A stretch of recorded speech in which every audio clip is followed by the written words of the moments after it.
step 4, that is concentration, called Dharana, to step 5, meditation, that is called Dhyan.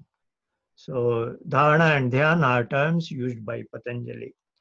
And as we just now heard, it is quite a struggle, not just for a beginner, but even for those who are more advanced, that and every day is not alike.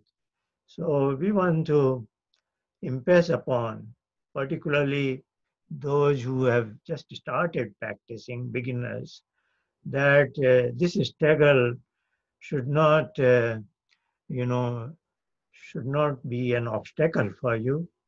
If you are, determined, things will get better. This is a test kind of a thing, and you must be persistent. And as I will say towards the end of this slide, Patanjali talks about something what he calls Niyodh Parinam. Niyodh Parinam, Niyodh is subduing our mind, and Parinam is its result. So, when we sit for meditation practice, we are practicing to subdue our mind. So, wherever we are in this journey, he is saying there are twofold benefits. What is that Niyodh Parinam? First fold is at that point or at that milestone of your journey, some benefits are accruing, is it not? And we are discussing in this course list of benefits, and I'm sure many of you will also bring out what benefits are coming to your practice. So, Niyot Parinam is twofold. First is at any milestone of the journey, some benefits are coming to you. The second result is that you are getting qualified to move to the next milestone, is it not? So that is what the journey is, step by step. So this is from concentration to meditation, a subtle journey. So concentration, we are saying, is some sort of thoughts may bombard into, somehow they enter into your chitta, what is your mind domain.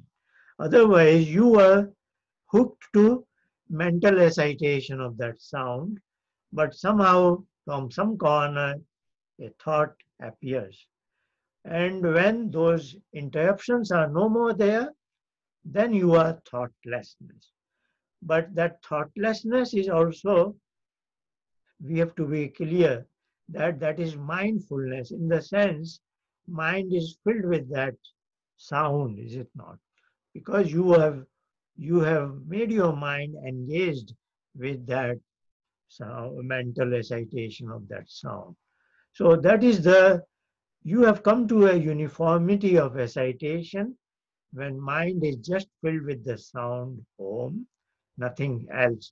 So that's our challenge, to remove the interruptions by thoughts and come to a point where that mental recitation of the sound is absolutely in uniformity and no more interruptions by thought. So here I want to share with you how to view your mind. You don't want to look at your mind as your adversary. You want something, your mind to be subdued, but your mind continues to remain in active mode, or even sometimes maybe hyperactive mode.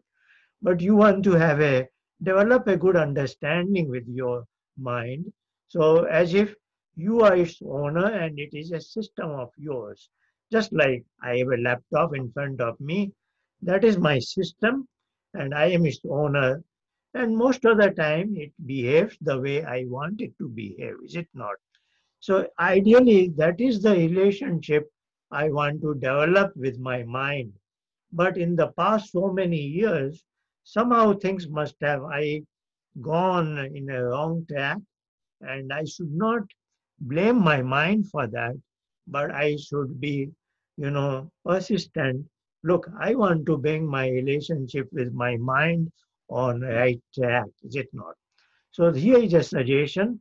Treat your mind as if you are a mother or a mother would treat her child.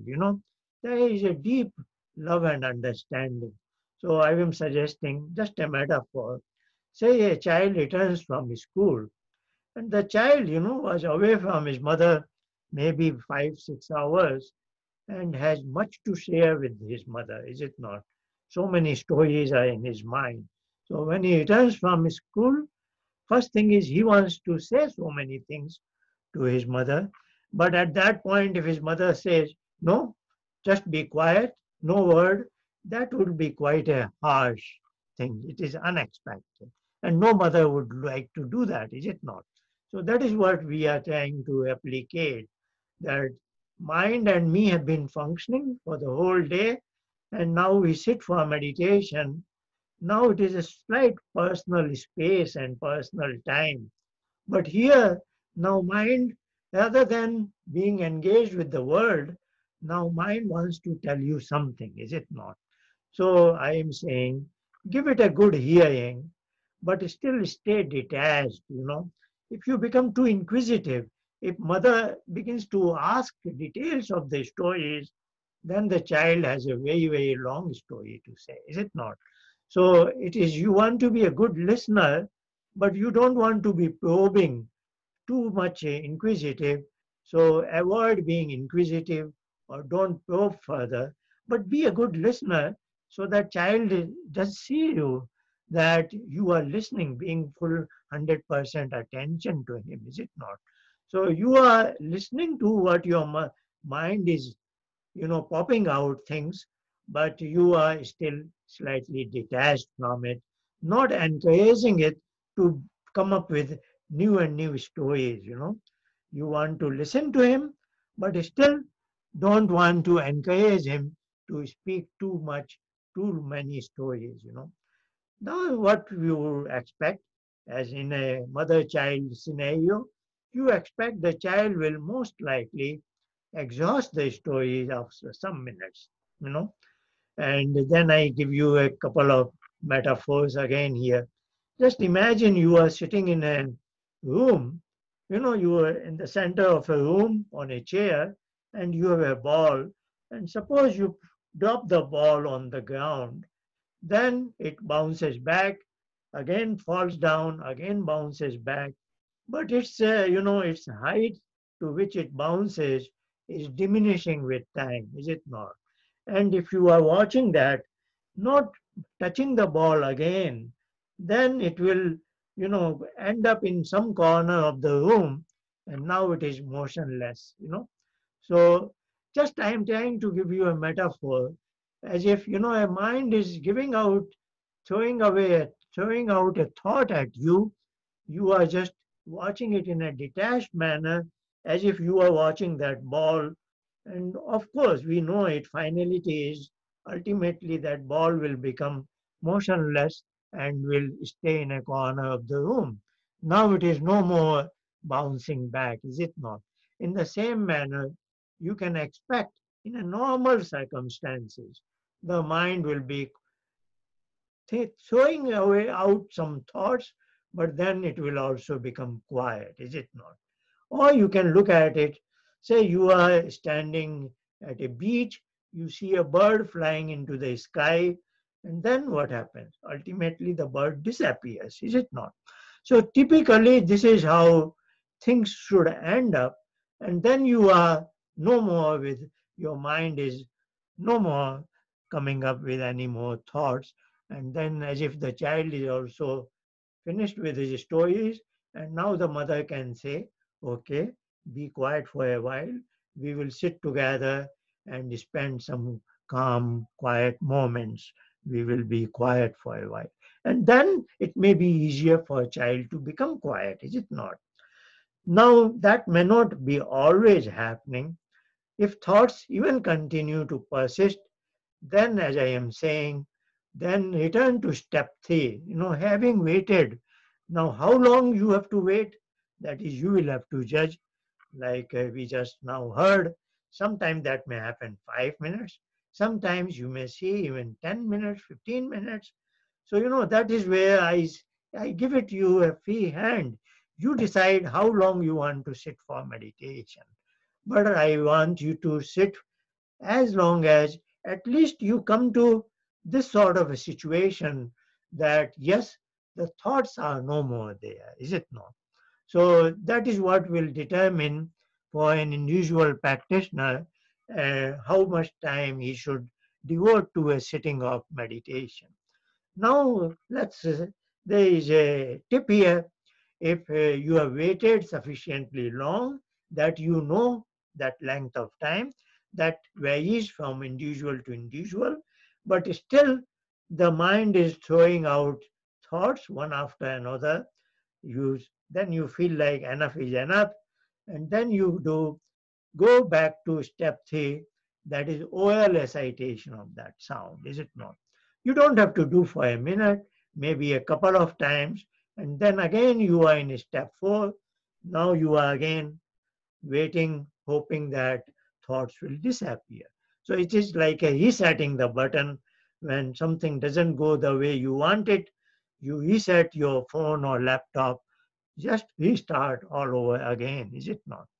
But if you think that, the bombardment of thoughts was at a higher level, not at a mild level, so thoughts were coming too many, then you might even go one more step backward, step 2, which is pranayam, deep abdominal breathing. But I don't say you do it for a couple of minutes, just one single deep breathe out, and notionally as if that whole web of thought you have thrown away through your nostrils, is it not? Just imagining like that, then coming back to step 3, orally reciting that sound one or two times, and then coming back to step 4. So, this way you are giving a message to your mind.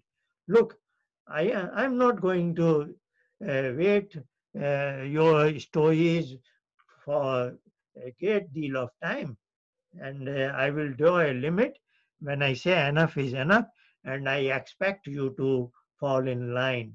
So, you are redefining your relationship with your mind, and you have to be very, sense of understanding. It will take time.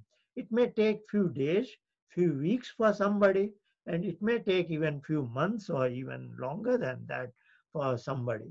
So it's all very individual, but it will definitely happen.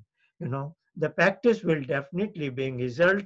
But as I said, wherever you are in this ball game, if I could call it ball game, Patanjali's expression of that Niyot Parinam will definitely apply. Some benefits are coming to you wherever you are in this journey. So be persistent, that mind is, so you have to have an idea, clear idea that my destination is there. I want to get a capacity to bring my mind that I find in deep, dreamless sleep, is it not? That is our final objective. So as long as that is in your mind, you want to be persistent and want to see that your eventually it is occupied with the sound Om only, nothing else. That's what your mind is engaged with. And once in a while, I am borrowing this from Shvetashvata Upanishad, very good handbook for meditation. So once in a while, you may observe, just giving you an inkling that if your step 4 to 5 is going in the right direction, and maybe there is a moment that for a moment you are in step 6, then something like this you may observe a foggy sky, and if it is there just for a moment, stay hooked to it as long as possible. That is kind of a sort of nothingness. So we want to, it's a journey. It's a difficult journey, but we should not lose hope. We should be very persistent. It takes different time for different practitioners. It's not one size fits all, but we are learning together in a group like this, but we should be aware that individual journey is very individual. Thank you all for your attention, and we will meet again next week and benefit from each other's. Have a good time until then.